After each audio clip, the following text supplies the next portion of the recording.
लीजिए सुनिए मुंशी प्रेमचंद के लिखे उपन्यास कायाकल्प के 40वें भाग को मेरी यानी समीर गोस्वामी की आवाज में।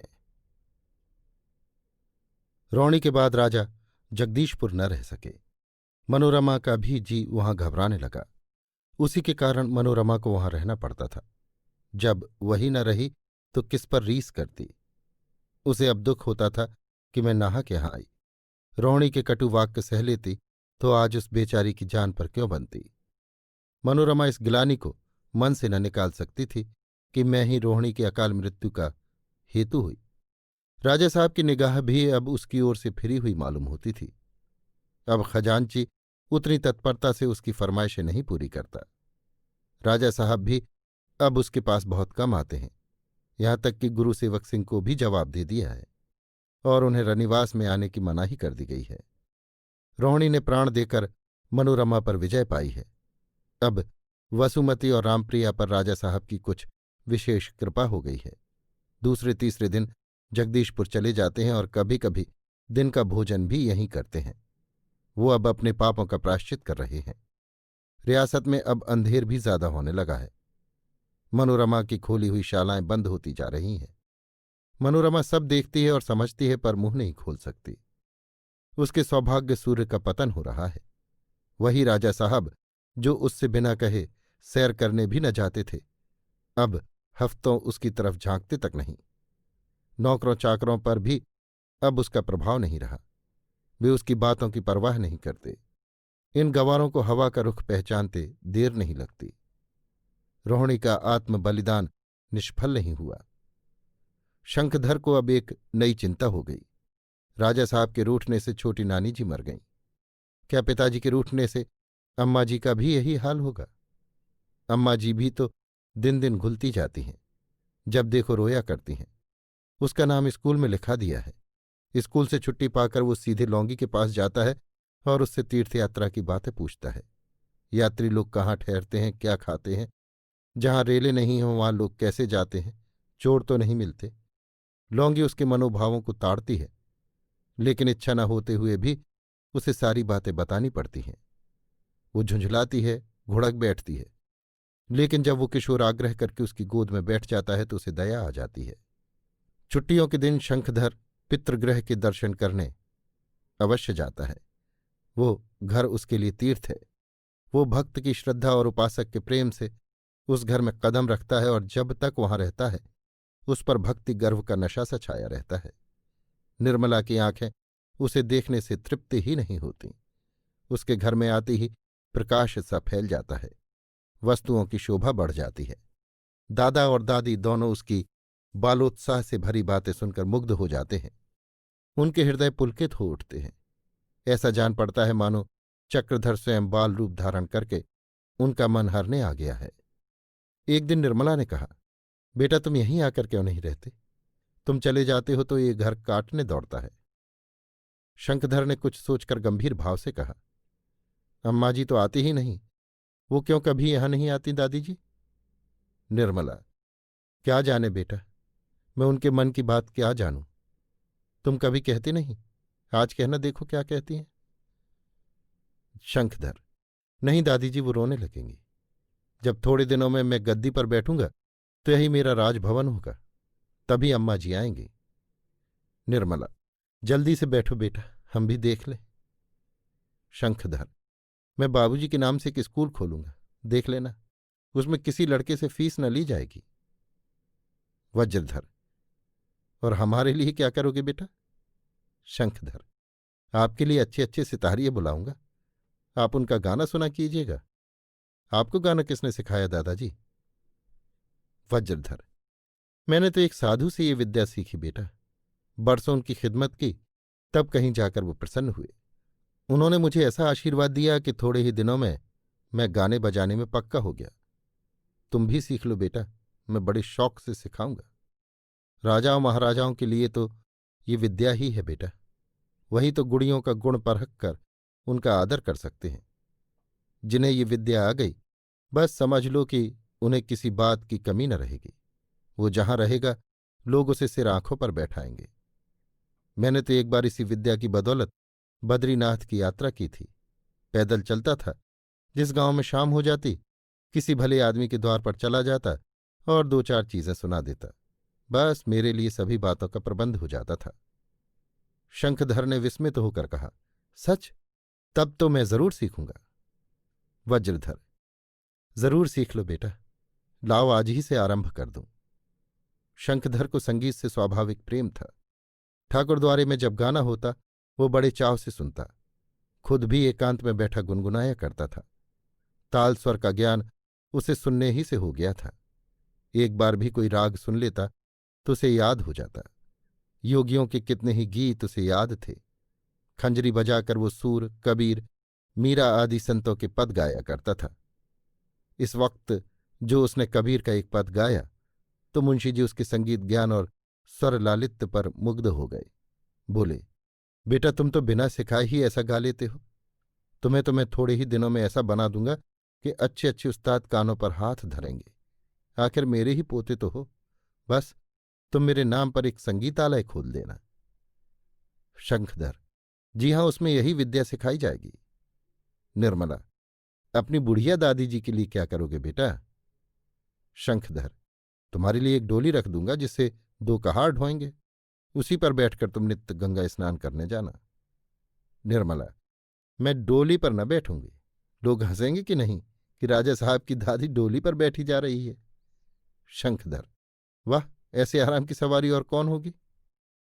इस तरह दोनों प्राणियों का मनोरंजन करके जब वो चलने लगा तो निर्मला द्वार पर खड़ी हो गई, जहां से वो मोटर को दूर तक जाते हुए देखती रहे। सहसा शंखधर ड्योढ़ी में खड़ा हो गया और बोला, दादी जी आपसे कुछ मांगना चाहता हूं। निर्मला ने विस्मित होकर सजल नेत्रों से उसे देखा और गदगद होकर बोली, क्या मांगते हो बेटा? शंखधर, मुझे आशीर्वाद दीजिए कि मेरी मनोकामना पूरी हो। निर्मला ने पोते को कंठ से लगाकर कहा, भैया मेरा तो रोया रोया तुम्हें आशीर्वाद दिया करता है।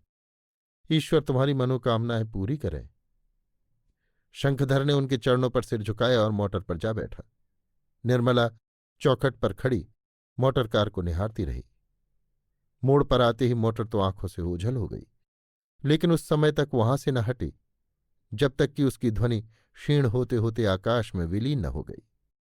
अंतिम ध्वनि इस तरह कान में आई मानो अनंत की सीमा पर बैठे किसी प्राणी के अंतिम शब्द हों। जब ये आधार भी न रह गया तो निर्मला रोती हुई अंदर चली गई। शंखधर घर पहुंचा तो अहिल्या ने पूछा, आज इतनी देर कहाँ लगाई बेटा? मैं कब से तुम्हारी राह देख रही हूं। शंखधर, अभी तो ऐसी बहुत देर नहीं हुई अम्मा, जरा दादी जी के पास चला गया था। उन्होंने तुम्हें आज एक संदेशा कहला भेजा है। अहिल्या, क्या संदेशा है, सुनो। कुछ तुम्हारे बाबूजी की खबर तो नहीं मिली है? शंखधर, नहीं, बाबूजी की खबर नहीं मिली। तुम कभी कभी वहां क्यों नहीं चली जाती? अहिल्या, क्या इस विषय में कुछ कहती थी? शंखधर, कहती तो नहीं थी, पर उनकी इच्छा ऐसी मालूम होती है। क्या इसमें कोई हर्ज है? अहिल्या ने ऊपरी मन से ये तो कह दिया, हर्ज तो कुछ नहीं, हर्ज क्या है, घर तो मेरा वही है, यहां तो मेहमान हूं। लेकिन भाव से साफ मालूम होता था कि वो वहां जाना उचित नहीं समझती। शायद वो कह सकती तो कहती, वहां से तो एक बार निकाल दी गई, अब कौन मुंह लेकर जाऊं? क्या अब मैं कोई दूसरी हो गई हूं? बालक से ये बात कहनी मुनासिब न थी। अहिल्या तश्तरी में मिठाइयां और मेवे लाई और एक लौंडी से पानी लाने को कहकर बेटे से बोली, वहां तो कुछ जलपान न किया होगा, खा लो। आज तुम इतने उदास क्यों हो? शंखधर ने तश्तरी की ओर बिना देखे ही कहा, इस वक्त तो खाने को जी नहीं चाहता अम्मा। एक क्षण के बाद उसने कहा, क्यों अम्मा जी, बाबूजी को हम लोगों की याद भी कभी आती होगी? अहिल्या ने सजल नेत्र होकर कहा, क्या जाने बेटा, याद आती ही तो काले कोसों बैठे रहते। शंखधर, क्या वो बड़ी निष्ठुर है अम्मा? अहिल्या रो रही थी, कुछ बोल न सकी। शंखधर, मुझे देखें तो पहचान जाएं कि नहीं अम्मा जी? अहिल्या फिर भी कुछ न बोली। उसका कंठस्वर अश्रुप्रवाह में डूबा जा रहा था।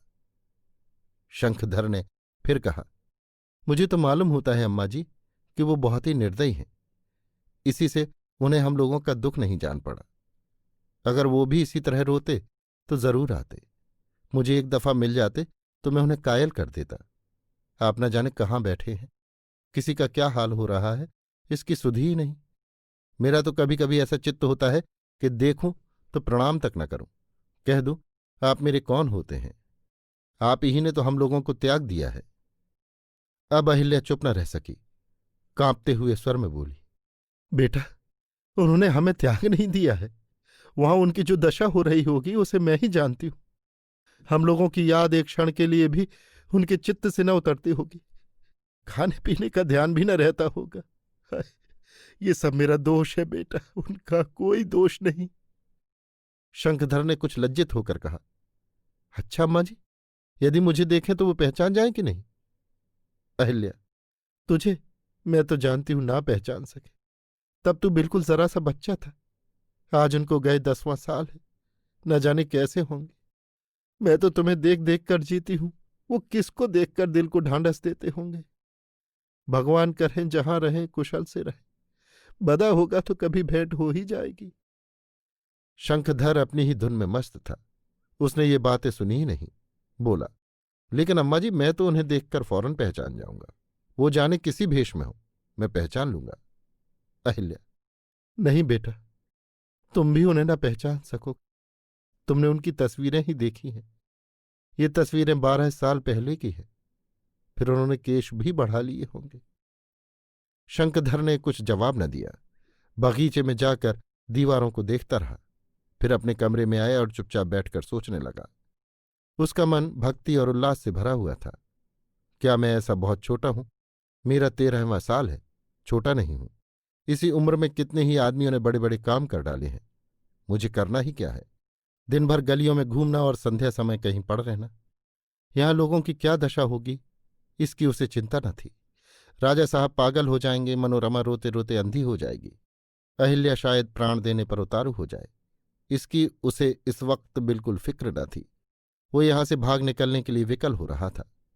एकाएक उसे ख्याल आया, ऐसा न हो कि लोग मेरी तलाश में निकले, थाने में हुलिया लिखाएं, खुद भी परेशान हो, मुझे भी परेशान करें। इसीलिए उन्हें इतना बतला देना चाहिए कि मैं कहाँ और किस काम के लिए जा रहा हूं। अगर किसी ने मुझे जबरदस्ती लाना चाहा तो अच्छा न होगा। हमारी खुशी है, जब चाहेंगे आएंगे, हमारा राज्य तो कोई नहीं उठा ले जाएगा। उसने एक कागज पर यह पत्र लिखा और अपने बिस्तरे पर रख दिया। सबको प्रणाम, मेरा कहा सुना माफ कीजिएगा। मैं आज अपनी खुशी से पिताजी को खोजने जाता हूं। आप लोग मेरे लिए जरा भी चिंता न कीजिएगा, ना मुझे खोजने के लिए ही आइएगा, क्योंकि मैं किसी भी हालत में बिना पिताजी का पता लगाए ना आऊंगा। जब तक एक बार दर्शन न कर लूं और पूछ न लूं कि मुझे किस तरह जिंदगी बसर करनी चाहिए, तब तक मेरा जीना व्यर्थ है। मैं पिताजी को अपने साथ लाने की चेष्टा करूंगा, या तो उनके दर्शनों से कृतार्थ होकर लौटूंगा या इसी उद्योग में प्राण दे दूंगा। अगर मेरे भाग्य में राज्य करना लिखा है तो राज्य करूंगा, भीख मांगना लिखा है तो भीख मांगूंगा, लेकिन पिताजी के चरणों की रज माथे पर बिना लगाए, उनकी कुछ सेवा किए बिना मैं घर न लौटूंगा। मैं फिर कहता हूं कि मुझे वापस लाने की कोई चेष्टा न करें, नहीं तो मैं वहीं प्राण दे दूंगा। मेरे लिए ये कितनी लज्जा की बात है कि मेरे पिताजी तो देश विदेश मारे मारे फिरें और मैं चैन करूं। ये दशा अब मुझसे नहीं सही जाती। कोई ये न समझे कि मैं छोटा हूं, भूल भटक जाऊंगा। मैंने ये सारी बातें अच्छी तरह सोच ली हैं। रुपए पैसे की भी मुझे जरूरत नहीं। अम्मा जी, मेरी आपसे यही प्रार्थना है कि आप दादाजी की सेवा कीजिएगा और समझाइएगा कि वो मेरे लिए चिंता न करें। रानी अम्मा को प्रणाम, बाबा जी को प्रणाम। आधी रात बीत चुकी थी। शंखधर एक कुर्ता पहने हुए कमरे से निकला। बगल के कमरे में राजा साहब आराम कर रहे थे। वो पिछवाड़े की तरफ बाग में गया और एक अमरूद के पेड़ पर चढ़कर बाहर की तरफ कूद पड़ा। अब उसके सिर पर तारिका मंडित नीला आकाश था, सामने विस्तृत मैदान और छाती में उल्लास, शंका और आशा से धड़कता हुआ हृदय। वो बड़ी तेजी से कदम बढ़ाता हुआ चला। कुछ नहीं मालूम कि किधर जा रहा है, तकदीर कहाँ लिए जाती है। ऐसी ही अंधेरी रात थी जब चक्रधर ने इस घर से गुप्त रूप से प्रस्थान किया था। आज भी वही अंधेरी रात है और भागने वाला चक्रधर का आत्मज है। कौन जानता है चक्रधर पर क्या बीती। शंखधर पर क्या बीतेगी इसे भी कौन जान सकता है। इस घर में उसे कौन सा सुख नहीं था। उसके मुख से कोई बात निकलने भर की देर थी, पूरा होने में देर न थी। क्या ऐसी भी कोई वस्तु है जो इस ऐश्वर्य भोग विलास और राजपाट से प्यारी है? अभाग्नि अहिल्या, तू पड़ी सो रही है। एक बार तूने अपना प्यारा पति खोया और अभी तक तेरी आंखों में आंसू नहीं थमे। आज फिर तू अपना प्यारा पुत्र, अपना प्राणाधार, अपना दुखिया का धन खोए देती है। जिस संपत्ति के निमित्त तूने अपने पति की उपेक्षा की थी, वही संपत्ति क्या आज तुझे अजीर्ण नहीं हो रही है? अभी आप सुन रहे थे मुंशी प्रेमचंद के लिखे उपन्यास कायाकल्प के 40वें भाग को मेरी यानी समीर गोस्वामी की आवाज में।